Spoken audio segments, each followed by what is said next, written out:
evening. I am Ronda Dixon. I'm your host for Woke, Wealth of Knowledge and Experience. This whole show started because a lot of times I'm talking to people and I have this penchant for African history, African American history, Egyptology, ancient history, and it's sort of like all came together that we needed to really talk about some things that have been lost in translation. There's been a lot of propaganda that obscures the history of America, the history of African Americans in America, and our role in this founding of America. So we're going to talk a lot about that today. And I have with me my co-host, Jaclyn. Yes. And Hi. Jaclyn's going to tell you more about herself. My name is Jaclyn. I've been on a couple other shows here at Morris Media. I'm happy to be here again with you so we can discuss some issues. Black issues are really, one of my real passions. And I do like the more controversial or, propaganda-filled type of information or conspiracy theories also too, that they're commonly known as, right? Theories. I know, I do too. So that's why I'm happy to be here, and I'm excited because I know some things too, but I'm excited to learn some things from you too. So we've already kind of talked a little bit about some things already, but I'm ready to get into it. So we're going to play off of each other. So first of all, it's July 6th. It's right after July 4th, so we're going to talk a little bit about the history of the founding of this country. And there's a popular book, They Came Before Columbus. That's going to be a whole other show, but I'm just mentioning it because there are accounts that African Americans were on this continent at least 1,000 years before. But we do know that the people that were the navigators of the Nina, the Pinta, and the Santa Maria. And what was the title of that book? They Came Before Columbus. Oh, okay. That's the name of it. Oh, okay. And there's another book, Before the Mayflower, by Lerone Bennett Jr. That's should be something you read because you're in African studies, right? So that's like a required book, Before the Mayflower, Lerone Bennett Jr. And he talks about the fact that the people that piloted the ship were black. And the reason why Queen Isabella of Spain gave the money to Columbus was because she knew it was a sure thing, because he brought the navigators with him, and they said, we've been there many times. We definitely are going to be able to take you there. They already knew and the we've layout. already seen the land. We know what it looks like. It is rich, and there's a lot of things there. And, we can take you there. So, but within a few years after they landed, they ended up dying mysteriously. So right, two of course. Them were brothers, and one was their cousin. So the navigators were black.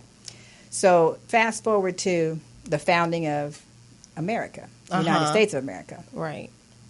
It was founded by immigrants. Most of the people that signed the Declaration of Independence were criminals. It was basically a prison colony. Yeah. For what happened was Europe had an overglut of people. And there's another one we're going to talk about where actually everyone was slaves mostly that came here. They were they came here and they wanted to work off their passage. They were from debtors' prisons, and so most of the population indentured servants. Were indentured servants. And I did entertainment law for a long time, and there's a clause in there that a contract can't be more than 7 years, and that goes way back to the British common law of indentured servitude. So that yes, that law is still on the books. About so that's where that overall statute came from way back, all the way from Britain. It's a personal service agreements cannot be longer than 7 years. That was that's why. And then they came over here and worked their 7 years. Exactly. And then, so that was the price of the passage or the price of their debt. So most people, including black people that were brought over from Europe, actually were able to work and become free. And sometimes they would work and save their money, and once they became free, they would buy their children or buy other themselves people. Out of their debt and their other. They would buy themselves out or their other people out of the debt. And so we're going to talk about the law too on that, but not today. Today we're just going to stick with the founding fathers, and we have the play that was showing. Yeah, it's still on if anybody wants to catch it. So that the reason why Lin-Manuel Miranda wrote the play Hamilton and made it into kind of a hip hop musical was because Alexander Hamilton was black. He was half black and half white. Yeah, that threw me for a whirlwind when I found that out. So that's very interesting. So what is the history with that? And because I know that's a very controversial thing, and some people they've had other founding fathers or other big figures that they've have come out as being part black or having black offspring or family, but how was that discovered, or as far as for Alexander Hamilton? Alexander Hamilton came over on a ship from the West Indies. Mm-hmm. And so they knew that he was a mulatto, and he was light-skinned. So when he came over, he was really smart. He came over like when he was 14 years old or something like that, and he was the bursar, which means the person who keeps the records on the ship. Oh, okay. He was an orphan. And so was Aaron Burr. And Aaron Burr was his... So he was orphaned as well? Yes. Okay. So they had a lot in common. They actually became friends early on, but then they also became rivals. Yeah. And that's why in the end they had the duel, and Aaron Burr... He's the one who ultimately ends up taking his life. Yes, he does. He was so jealous. He was like insanely jealous of him, because what most people don't know is that this is how involved the African Americans were in the founding of this country. A lot of the strategies, he was actually the right-hand person to George Washington. Wow. And George Washington asked for him because he had heard about, he had put together, him and Aaron Burr and other people, they had like a ragtag little group of rebels. And the British Navy came over there when they said they were going to have this upstart. The king sent the British Navy, and they sent thousands of ships, and they came into the harbor in New York. Wow. And they were just shooting cannon, and they were just decimating them. And they said, well, so Alexander Hamilton said, well, what if we stole their cannons? And then they wouldn't be able to... Guerrilla warfare at its best, huh? Yes, and he did. And so when George Washington heard about what he did, and that helped them to win the Battle of New York, he requested him to be his right-hand man. And so when he went to talk to him... He was like, well, if he can do that, I need him on my team. Huh? I was reading into that they were saying that, his bravery is what caught George Washington's eye as far as bringing him on with and his him strategy. And being his... He actually was a really good writer. And so he was a really good writer, a good soldier, a good leader. So what happened was he heard about what he did, and Aaron Burr wanted to work for George Washington, but he didn't want him. Work out. He actually didn't want him. He was good. He had everything he needed, but Alexander Hamilton was better. So... And Alexander Hamilton started working for him, and he said, look, I have one requirement. He says, I've heard all about you. I've read things that you've written. He said, how come no one else has hired you? And he said, well, because I don't want to be their secretary. I want a position where I'm really out there doing something. Yeah. I mean, I want to be able to use all my talent. So he said, oh, no, of course, you're going to be... He was his second in command, his aide-de-camp, they call it. So at that time, was a secretary, I know... Traditionally, it's been considered women's work. At that time, was it women's work? It was still primarily just for men, right? Well, the interesting thing is women were slaves too. And I noticed we'll that get into that on a different day. Yeah, I noticed that too. That actually in Hamilton the musical, that they made reference to. Actually, the women wanting to be included in that freedom and included in that. And I thought that was very interesting that even back then, women were fighting for their rights. Yes. And even then, they were fighting for the rights of human beings, but women were not included in that. So I thought that was very interesting that even then the women were like, hey, we still want a piece of that too, to even think that they were not considered, and even for then, blacks as well. So blacks and women at that time were not, well, seen as the Roman word familius means slave.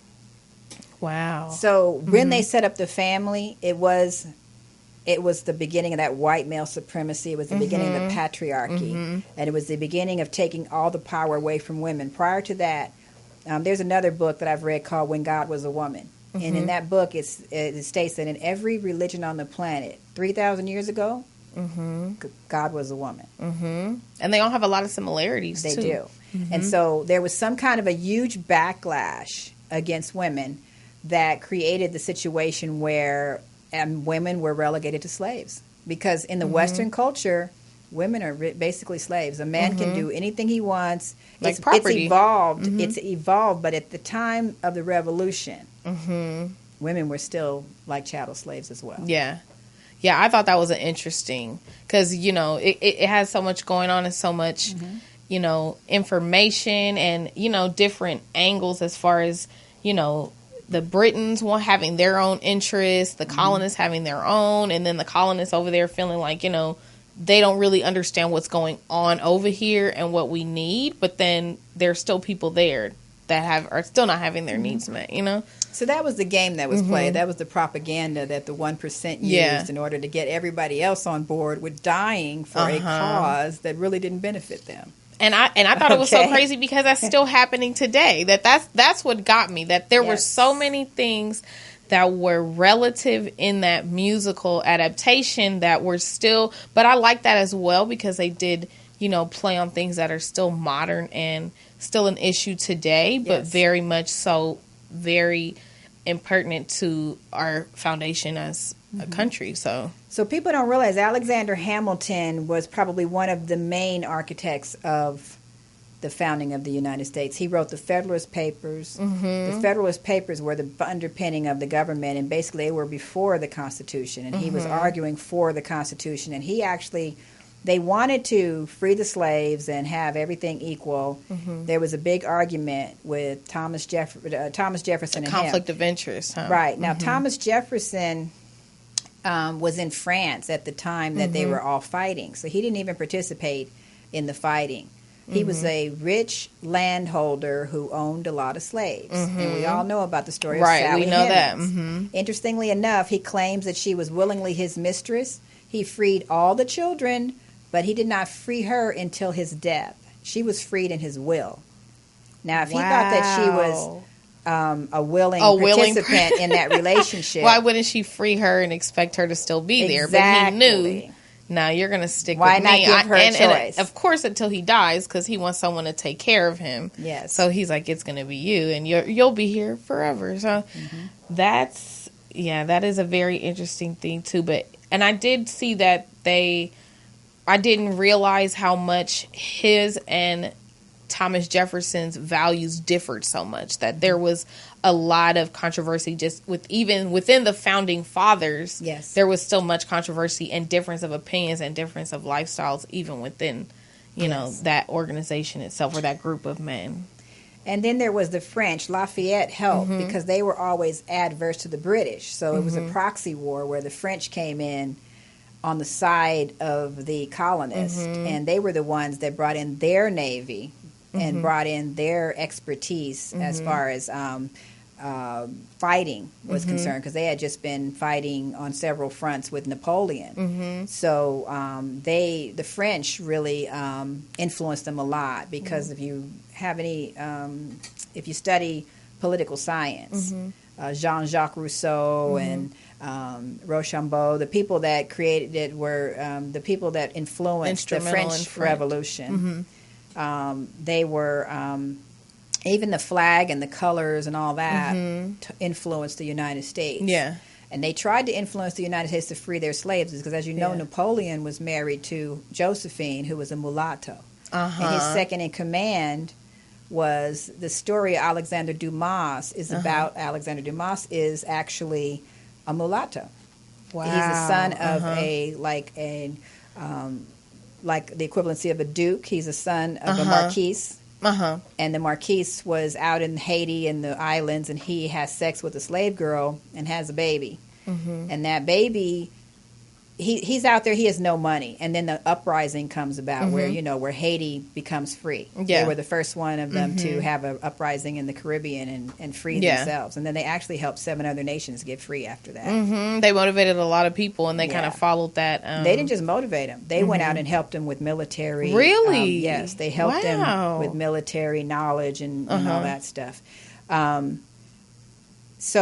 But what happened was he couldn't get back, so he took his slave baby and sold him into slavery to get the passage to France. To go, a ticket. But when he got there, he got the money back from his family to buy his son out of slavery.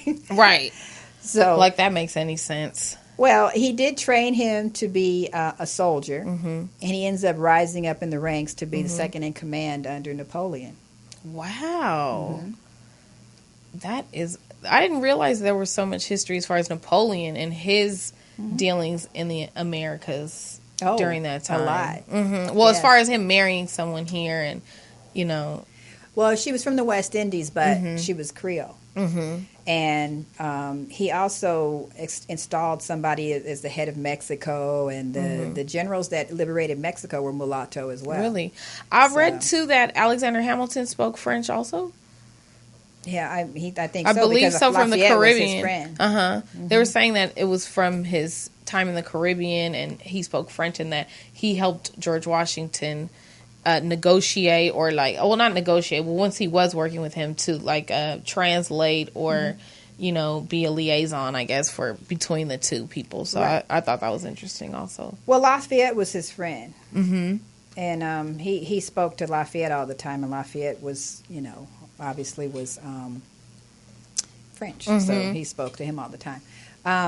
So we had some pictures. What I wanted to talk about was, so Alexander Hamilton was very instrumental, and he set up the banking system. So this is how smart he was. And all this history doesn't get taught. So when we get United States history, everybody would benefit from knowing that, because the issue would be then they would realize that a lot of the propaganda about black people not being as smart, not having contributed to this country, always being subjected to slavery and never trying to fight and break through the chains. Not true. There has been so many uprisings that they don't even talk about.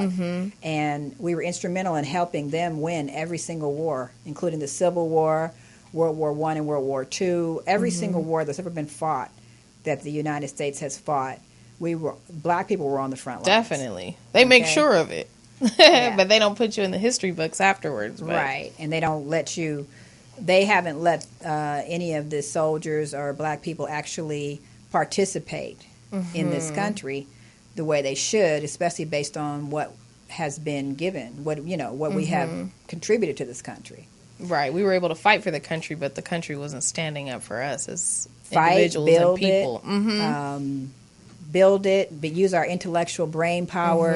Benjamin Banneker designed inventors, the whole, architects, everything. But he designed the whole Capitol, and really, Benjamin Banneker laid out all of Washington D.C.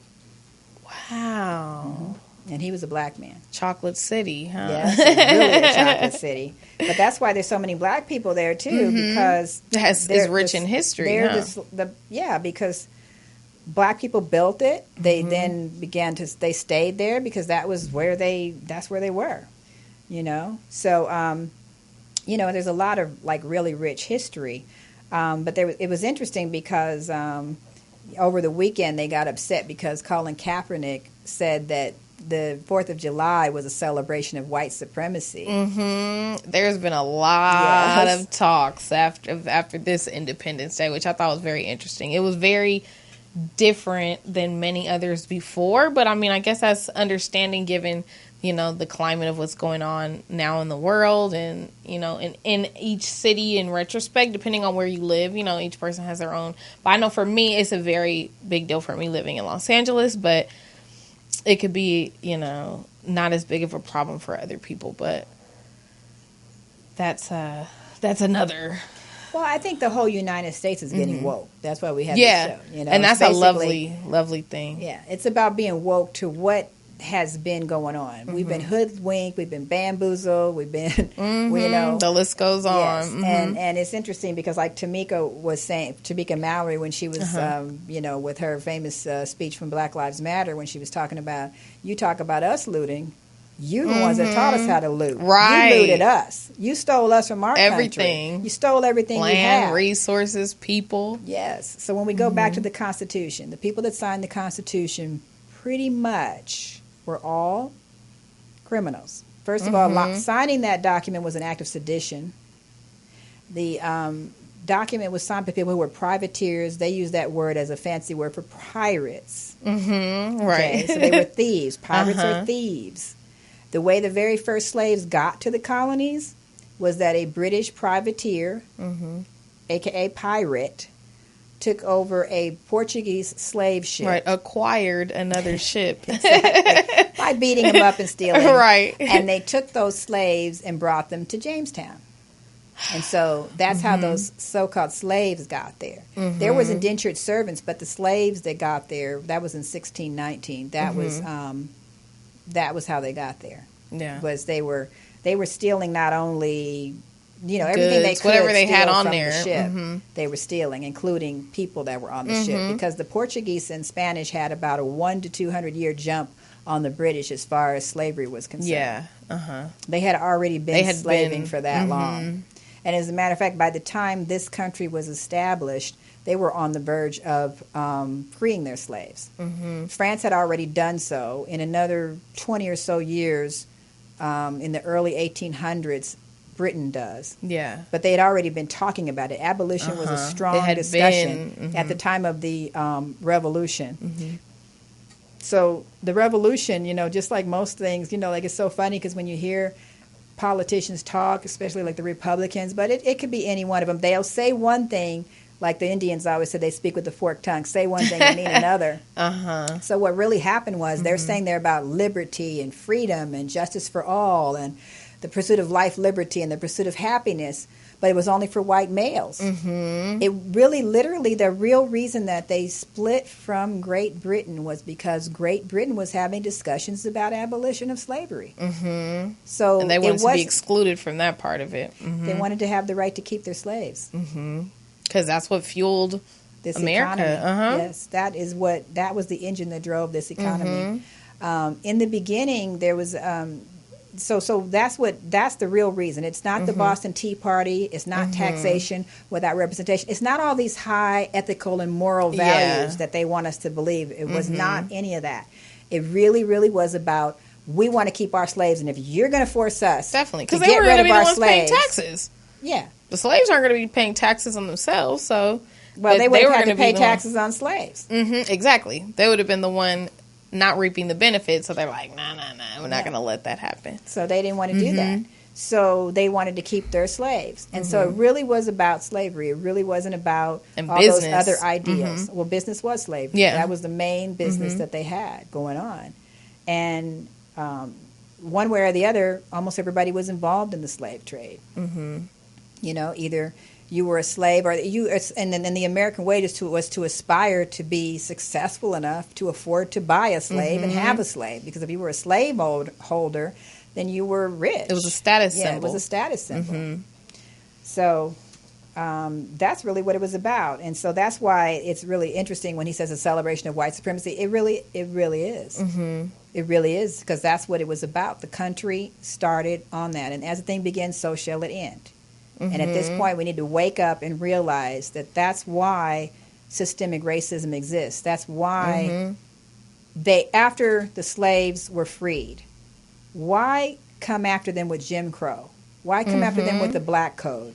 Why come after them with the Ku Klux Klan? Why continue to make them second-class citizens and make people feel inferior, and even try to get scientific theories, bogus, fake science, to say that black people weren't as smart, that black people weren't this and that, and that they deserved to be slaves, or they deserved to be second-class citizens, and then continuously refuse to give them the economic benefits they give to white males, refuse to give them the social status, and moving into a white neighborhood was enough to get you killed. Definitely. And even, I don't want to say even now, but it might not get you killed, but it will get you into some kind of sticky situation with your neighbors, definitely, or at least some looks. Well, look at him for sure. Audrey. Right. He was running in a white neighborhood, even to this day. There's plenty of other cases. There was that young man that got shot in his backyard. That they said he had he had his phone in his hand, and they said it was a gun, and that was on his own family property. So, well, everybody has phones now, and the thing is that the police sometimes think, because they don't want you to get in trouble, they think that they can confiscate phones and kill people, tell you to not record and to give me your phone. They'll try and get you to unlock your phone so they can get into your phone. They'll try and do all kinds of stuff. That's an illegal search and seizure. But they do that all the time. But there is a protocol for electronic searches, and they're not supposed to do that. But they say, if they get your permission. Well, how do you know? You can't even, At the time, they're asking you questions and saying, well, if you can prove this, or can I see your phone? then maybe I'll leave you alone, or Right. They open that window in a different way, and then they just go all the way with it.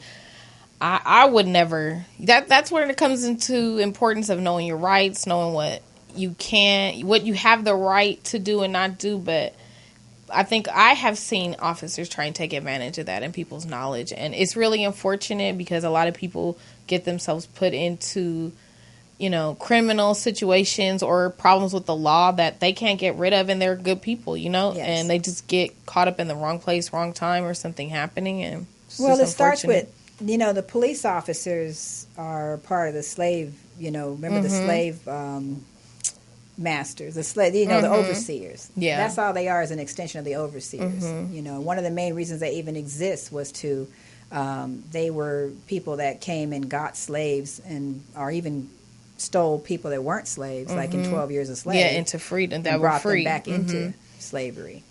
And so they were taught to be, to treat people that were black as inhuman because they felt that they were slaves. Even if they were free, they were slaves. So, the French tried to get the United States to see the light, and when you look at, it's interesting how this country goes out of their way to whiticize everything. Because if you look at the picture of Alexander Hamilton on the $10 bill, he looks white. But then I have a bronze statue, which I meant to bring, but I do have a picture of this bronze statue that shows Alexander Hamilton. And Alexander Hamilton was mulatto.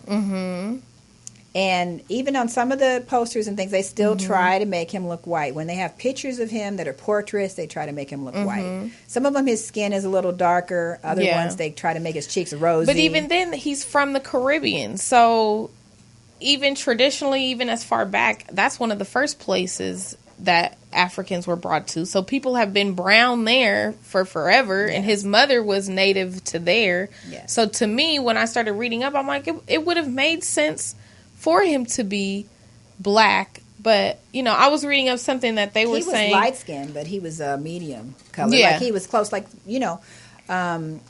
Frederick Douglass. He probably looked a lot more like Frederick Douglass, because Frederick Douglass was half black and half white. Yeah. And in the picture that I was seeing, in one of the busts that I saw of Alexander Hamilton, I noticed that he looked a lot like Frederick Douglass. That's probably who he looked more like. But the interesting thing is for them to let us all believe, including white people, that nobody black had anything to do with creating this country. That's criminal.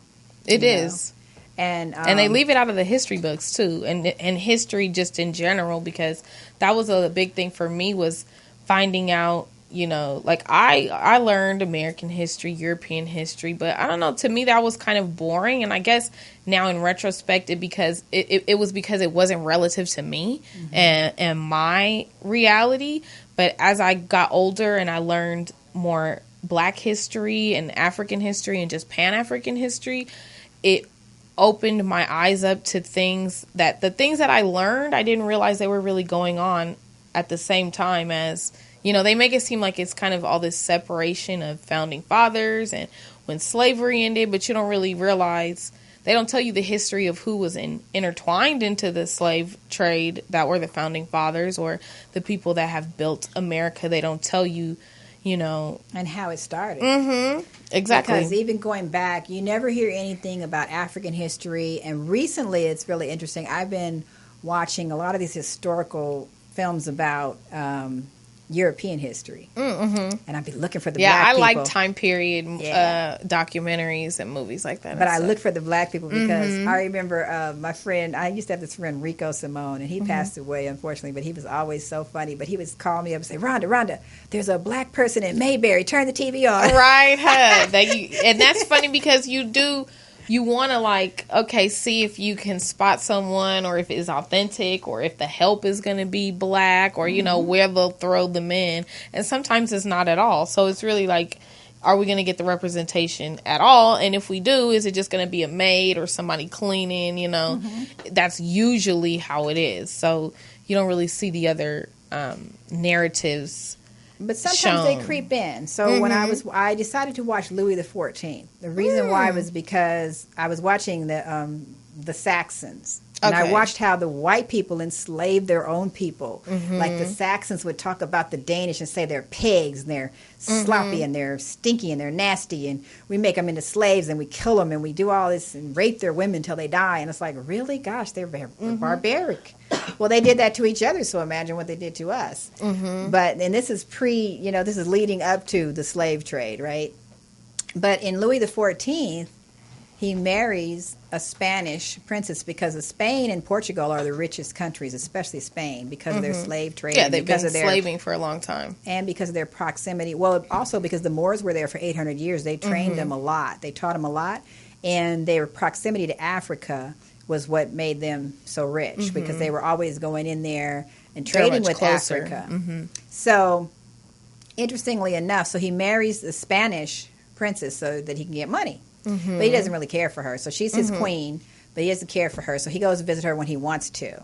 So 9 months before, this prince from Senegal, what's now Senegal, had visited her. And she has a baby. Right. I was like, I know, 9 months. Baby, then they tell everybody the baby died.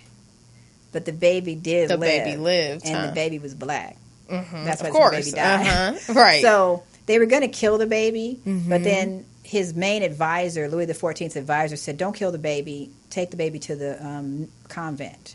And that's what he did. And when the prince came, that's how he strong-armed the African prince into giving him a toehold in Africa. And that's how he got Senegal and Cote d'Ivoire and the Cameroons and Ghana. That's how that happened? That's how he got him, because he showed him the baby and said, now this is your baby. And I should have, by rights, killed the baby. And if I was the Dutch or the British, I would have done so. But you see, I'll be much better to your people than either of them, because when they come in and make a deal with you, they're going to kill all your people. So he's like, I didn't kill your baby. You can vouch for me. So you go introduce me to the right people. Let's go. So I had no idea about that history. So I Googled it and found out that, yes, she's called the Black Nun of Maury. Really? And yes. I'm going to have to look that up later. That is interesting. So they said that this one nun was always saying that she was a princess, that she was of the royal blood. And that she was a nun. So they have a picture of her, and she's called the Black Nun of Maury. Wow. But that was the interesting, part was, but I also read another article last week that said that French are taking something called a colonial tax, and so does the other colonial. I think Britain does it too. They're taking over $500 billion, almost 80% of the gross national product of some of these countries. Every year they're taking that from them. Like French used to have Morocco, Algeria. So when they pulled out of Morocco, Algeria, Ghana, Cote d'Ivoire, Senegal, Cameroon, when they pulled out, they kept the oil fields. They kept the diamonds, all the resources. And they make them pay them a colonial tax, and that's just an extortion. It's so they won't go in there and beat them up. It's so they won't go in there and fight with them. $500 billion. Now it's up to $500 billion a year that these countries have to pay France every year.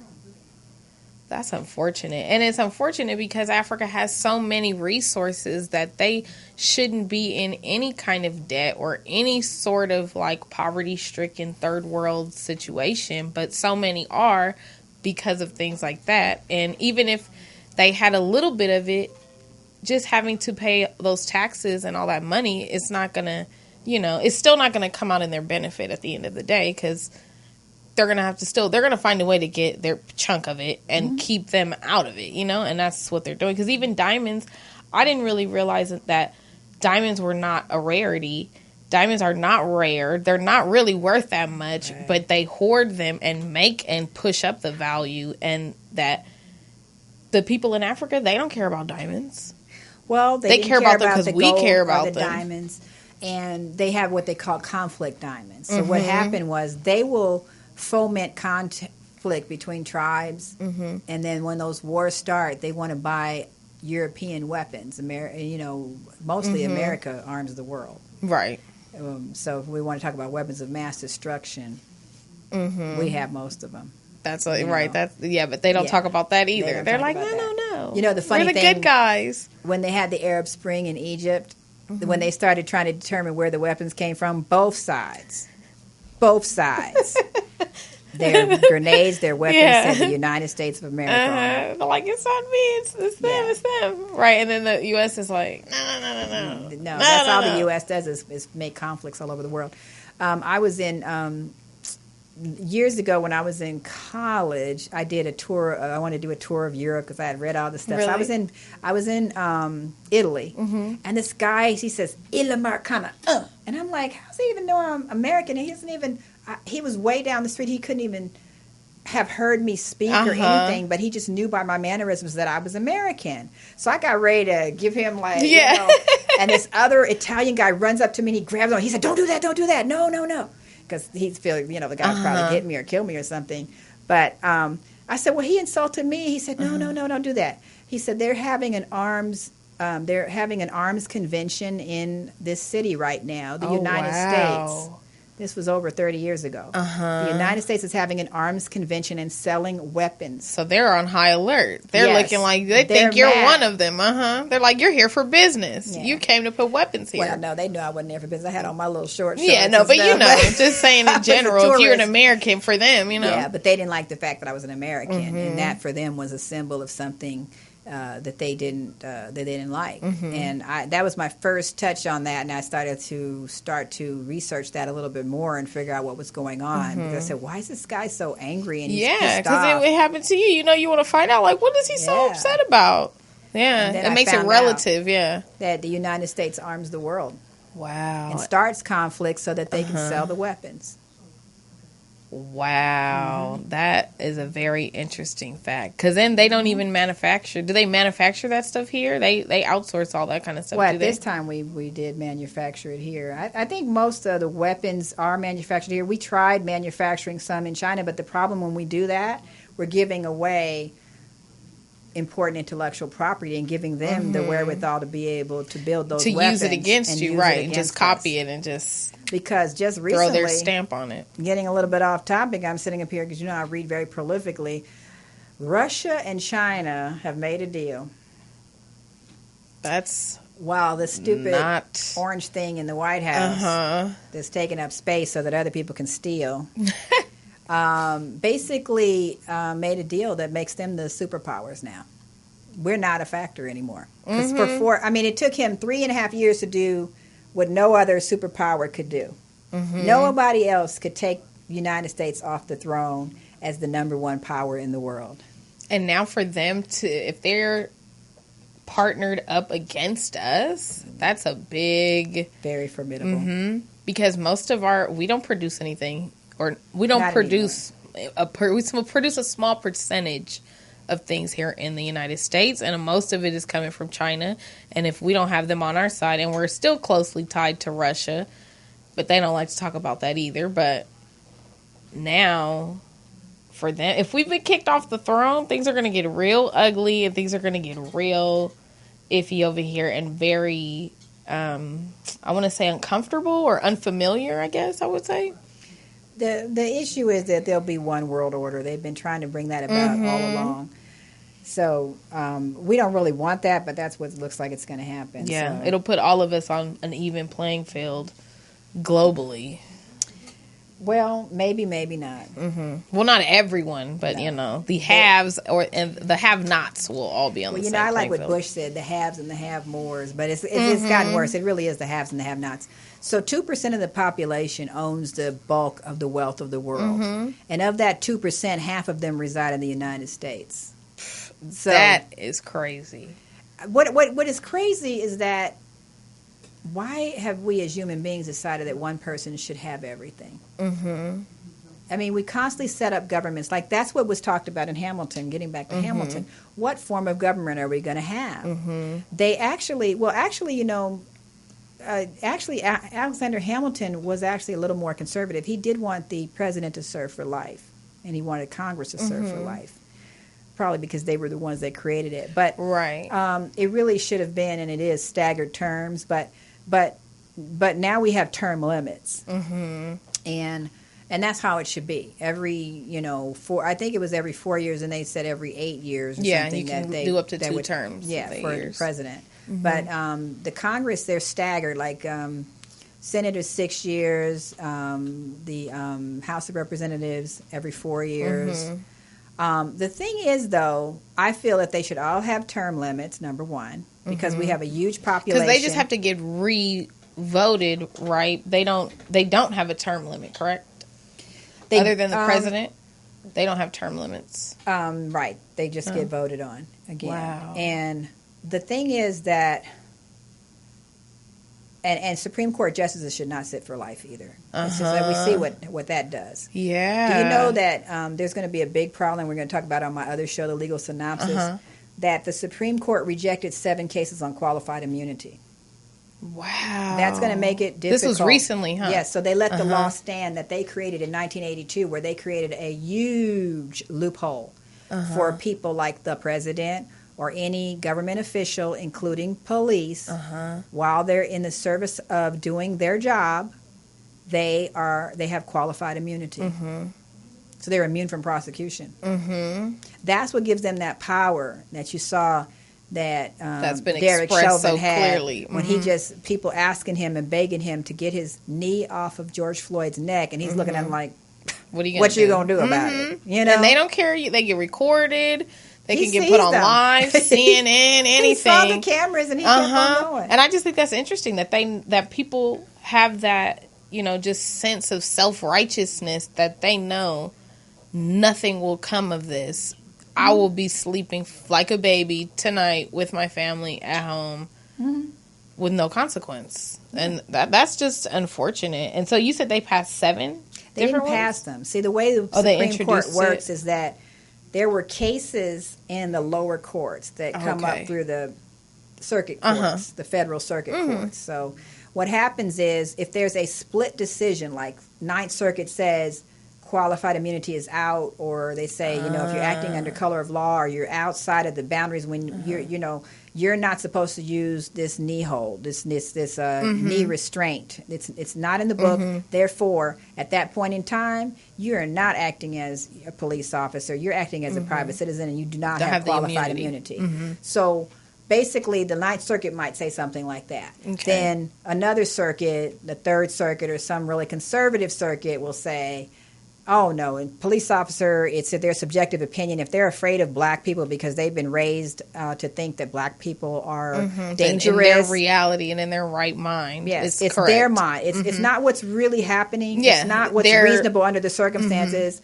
It's what they thought. If they could say, all my life I've been afraid of black people, so when Philando Castile said he had a gun, I just heard black man with a gun and I shot him. If only that worked like for if I saw us a snake, too. I just shoot it. I had this visceral reaction and I just shot him. So that's a defense. It's what the subjective idea of this police officer is. But in California, we changed that they had to have just cause. And so there was a black, I want to have her on my show too. She's a black lawmaker down in San Diego, Dr. Jeffries, and she's the one that was the architect of this law stating that the police officers have it still hasn't affected them. It was changed this year, and as we know, there's still been a lot of police brutality. Even with the I had a potential client that came to me. Unfortunately, she went to a white lawyer who conned her into saying that he got somebody $1 million for being in jail for one day. And she didn't get raped, hurt, or anything. She was in jail for one day. I'm like, well, who was she? Was she like Ellen DeGeneres, or was she somebody that makes $1 million a day? Right. How much are you worth if you get $1 million from that? And then even then, so you think because he got her $1 million that you're going to get your nice check There you go. Going for the okie doke. Right. Because he's going to sell you up the river and you're going to be there just like, okay, well, I got my couple $1,000s. Yeah. Well, it seemed like he was more concerned about his fee than he was about Well, that's what I'm saying. Recovery. She'll come out with her little pennies to rub together. He'll get his money, go on about his business, and she'll be sitting there still in the same situation. But it's unfortunate, but a lot of black people don't have confidence in their own because they believe the propaganda, and that's why I'm trying to expose these erroneous ideas, because not only were we very instrumental in this architecture of this whole country, black people are more likely to have an advanced degree than white people. Based on the percentage of population, we are the most educated people in the United States. Black females. I know that too. I saw that stat and I was like, let's go. We are more likely to have an advanced degree. Right. I thought that was wonderful. Yes. I was like, not of minority races, not of anything. Of all races, black women are the most educated from higher education. And I thought that was amazing because it's going to definitely make a change. I think, if you don't see it now, within 10 years, maybe 20 years, 30 years, the next generation, I think there'll be more female scientists, architects, astronauts, all those different kind of things that I think will make that shift. All kind of leadership positions, because right now they're starting to realize, like in STEM, when you see hidden figures, this lady could calculate, they called them computers, and she wasn't the only one. There was all these different women, remember? And the one that taught herself Fortran. But all these women were so smart that they were considered computers before there were computers. They could calculate these things in their head or longhand. Yeah, longhand. And this was advanced mathematics. This was physics. So we don't get the credit for that. Like the top physicist in the world is Michael. Oh God, what is his name? He's a black man. Tyson. I can't think of his name, but I do know who you're talking about. He's the top guy in the world and the top brain surgeon, black man. So, but we don't get that credit. It's always drowned out by all this other stuff. And then another thing is that obviously people don't, unfortunately, a large part of the population doesn't value education here in the United States, because we have about a 47% literacy rate, and there's no way that person would be sitting in the White House if people valued intelligence. Exactly. But they're like, we don't do English tests to become president. You just got to look nice and just talk a good game. There's got to be some more qualifications for your job. They need to give them like an SAT type exam. They're like, let's see, give them an American history test. See if you really know what you're supposed to. He would really flunk that unless it had to do with the Nazis. Maybe the one that they give people to naturalize them, like that citizen test. Right, exactly. And he's here trying to be the president. You can't answer the questions yourself. That's what they need to do. I'd pay money to go see that now. Sit and watch him answer all those questions. It's just see if he got them right. That somebody like that could be in that position. But he's just a buffoon. He's just there to distract people. Oh, definitely. He's just a distraction. But he's not supposed to do a job. He's supposed to do exactly what he's doing, which is to distract people from the thievery that's going on. I'm a conspiracy theorist, and I just think they're stealing. Oh, yeah. And that 80% of that $2.2 trillion went to a very few people. Definitely. And mostly his family and different people that were already wealthy. I had a friend of mine today just tell me that he just got rejected for the third time for his loan. Wow. And he has a construction company, and he had payroll. He sent them everything they asked for, and they still rejected him. They're like, no, we can't do that. And then 3 times, too. And doesn't that, when you request for that loan, it lowers your credit, right? I didn't realize that. I don't know if it's one of them, but I know, excuse me, I know that I had, because I've gotten into just improving my own credit and working on that for myself. So I've gotten into different little groups and stuff, and they were talking about people, I don't know if it was the EIDL loans or what, but they were saying that people were getting credit hits, and I just wonder, is it people unknowingly, filing over and over that are unknowingly like messing up their credit in the process of trying to get these loans that are supposed to help them? I just feel like it's like a vicious little cycle, and to be a small business owner right now during this time, trying to just get those few things, like, and even now you can't call those numbers. Everyone's calling those numbers. You can't talk to anyone. You can't do anything. So it's like, I feel like people are getting locked into just a standstill with their businesses or their lives, or, just basically they're restructuring the United States the way they want to once again. And just like they gave away land to white people several times in the history of the U.S., but they burned down the land that the black people had, but they gave it to white people free. I mean, there's many times that this happened. In the beginning, everybody that came over here, like I told you, they were pirates and stuff. All they had to do was clear the land, and they could have it. That was theirs, yeah. It was theirs. After they their could 7 years. Kill off the Indians that were on the land. They could buy them some slaves and have them cut down all the trees and plant the land. But that's what they did. Then as they kept coming west, they could have land if they could just go get on it. They call them squatters. Put your 4 sticks and say, within these sticks are mine, and stay off of it. That's all you had to do, and then you could defend your land. Going out west. Then you could defend your land. So you had these people that were running around with guns, shooting people that was on their so-called land that they stole from other people. Right. So, that's how the country was started. And but when black people did the same thing and had land, they took it away from them. Of course. They still doing that. So, it's interesting because I love the speech that Frederick Douglass had, What to the Slave is the 4th of July. It's a reminder of how far from freedom we really are. It's a reminder of all of the degrading, dehumanizing things that have been done to us, and the fact that we are not participating in this big celebration of freedom, And that's just a paraphrase, and it's just some of what he said, because he really gave it to him. He told him off, Yeah, because that speech is really long, too, but it has a lot of good information in there, too. I read through some of it, but... Yes. But he does, he praises them in some respects, but I don't feel like they deserve any praise, because the fact that they speak with a forked tongue, the fact that they said they were providing life, liberty, and the pursuit of happiness, but that they left out... to white men. It was only to white men. It didn't have women involved, and it didn't have Indians involved. It didn't have anyone that wasn't a white male. And actually, though, Alexander Hamilton was mulatto, but within a very short period of time, they also obscure that from history. Yeah, and that's too what I was reading about that, because I went into it to try and see, okay, let me see if I can find, now it's 2020, we got the internet, because I'm like, before... it wasn't as easily accessible when I was like doing all my research. Like, I was in the library. Like I've had my foot in on both sides, but they were saying that there isn't necessarily anything in history to prove that he was black, but there wasn't anything necessarily to prove he was white either.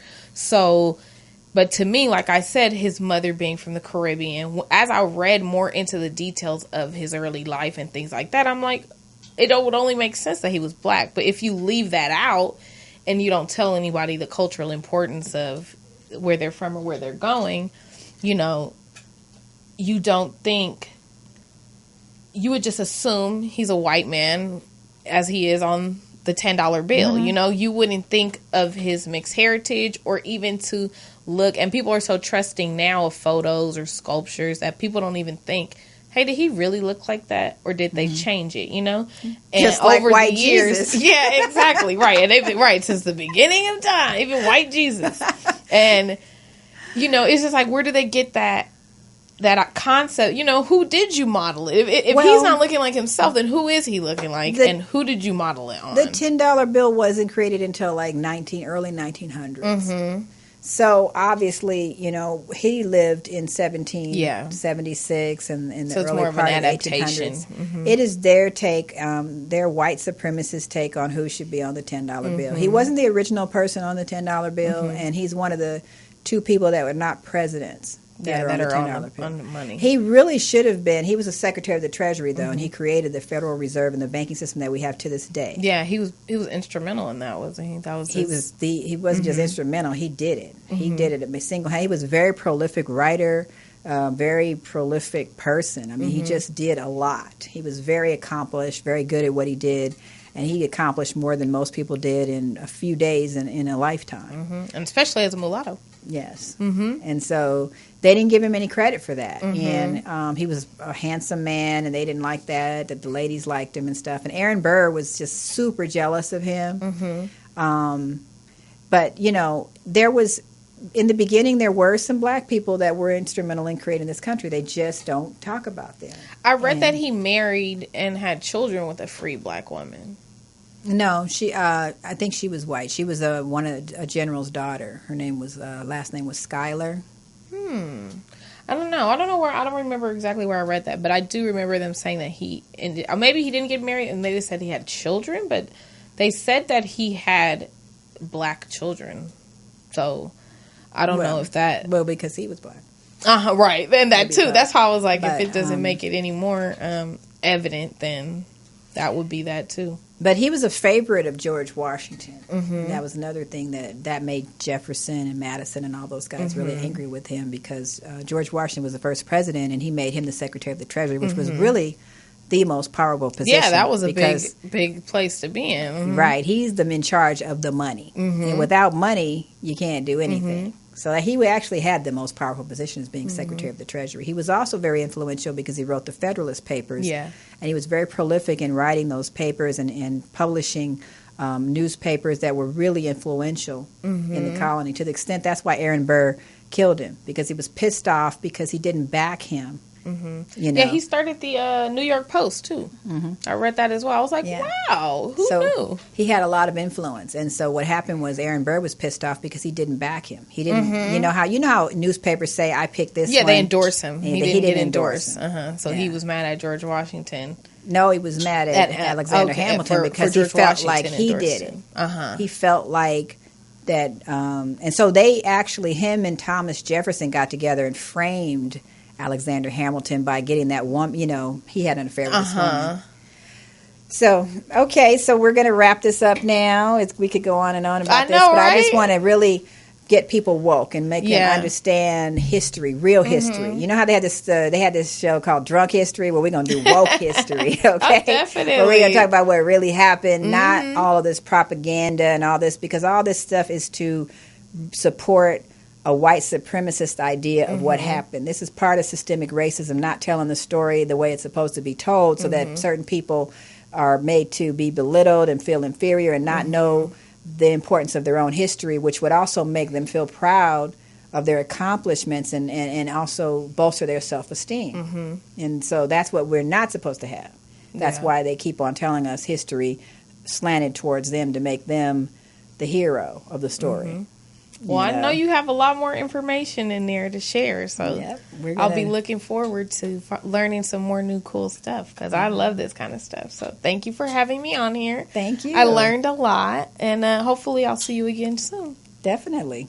We're going to do this probably once a month, and maybe we'll ramp it up to twice a month. But we're going to there's so much that we have to talk about that it's going to be a big eye opener. It's going to be, something that keeps there's people lots woke. of history to go through. There's a lot of history to go through.